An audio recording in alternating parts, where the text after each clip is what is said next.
So I need to admit something. When I heard Infinix was releasing the Note 60 Pro, I honestly wasn't excited.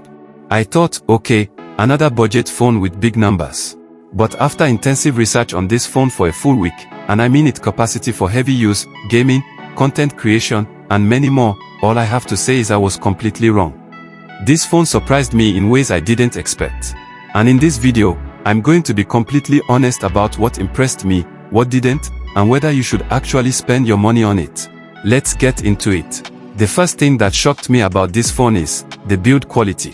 When you pick up this phone, it definitely feels like something that cost more than 500,000 naira. The back is aluminum, the frame is aluminum. It's slim, just 7.4mm thin, and it feels premium in your hand.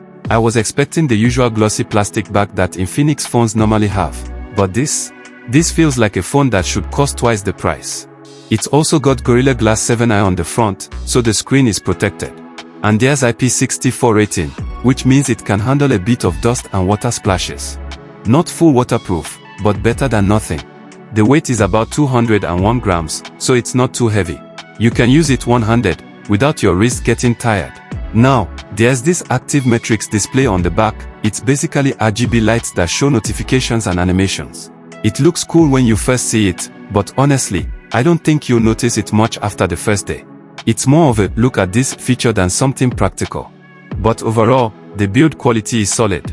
No complaints here. The display is where this phone really shines. And I mean that, literally.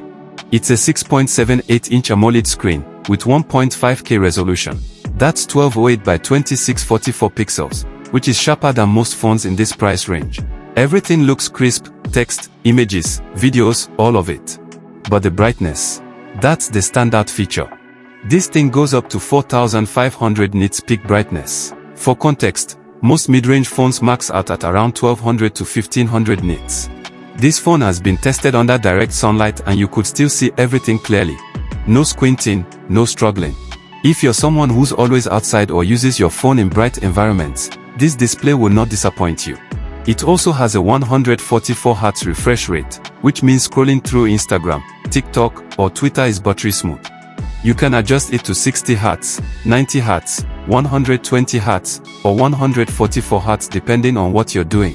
Higher refresh rate drains battery faster, but the phone is smart enough to adjust automatically. Colors are vibrant, blacks are deep because it's AMOLED, and watching videos on this screen is a great experience. No complaints about the display at all. Now, performance. This is where I was most skeptical. The Note 60 Pro is the first phone in the Infinix Note series to use a Snapdragon processor, specifically, the Snapdragon 7S Gen 4. Before this, Infinix was using MediaTek chips, which are fine but not always the smoothest for gaming and heavy multitasking. If you're someone that's a hard gamer, this phone will handle it with ease. No lag, no stuttering, no freezing. Games run smoothly at high settings, and the phone barely gets warm, thanks to the 3D Ice Core vapor chamber cooling system inside.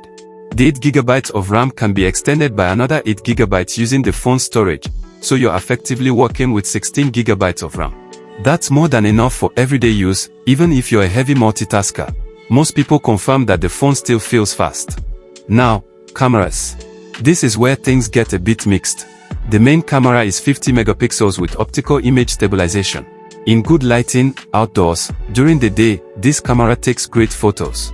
Colors are vibrant, details are sharp, and the dynamic range is solid. The 13 megapixel front camera takes clear selfies in good lighting, and works well for video calls, though it's nothing groundbreaking, just solid for everyday use. Video recording maxes out at 4K at 30 frames per second, which is standard for this price range. Footage is stable thanks to the OIS, and it's good enough for content creation. So overall, the cameras are good for the price, but not the best in this range. If camera quality is your top priority, you might want to look at the Samsung Galaxy A56 or Redmi Note 15 Pro. Speaking of competition, I'm thinking of comparing this phone to the Galaxy A56, Redmi Note 15 Pro, and possibly the common 50 Pro. Let me know in the comments which video I should make first. So, here are my final thoughts. I went into this review expecting another budget phone with big promises and average delivery. But the Infinix Note 60 Pro genuinely surprised me. The build quality is premium. The display is excellent. Performance is smooth. And the battery life is outstanding. Yes, the cameras could be better in low light, and XOS still has some bloatware. But for 500k or less, this phone offers a lot of value. If you're looking for a reliable daily driver with great battery life, solid performance, and a beautiful display, the Infinix Note 60 Pro is worth considering. I was wrong about this phone, and I'm glad I was. If this review helped you, hit the like button and subscribe for more honest phone reviews. Drop a comment and let me know, are you getting the Note 60 Pro, or are you waiting for something else? Thanks for watching. I'll see you in the next one.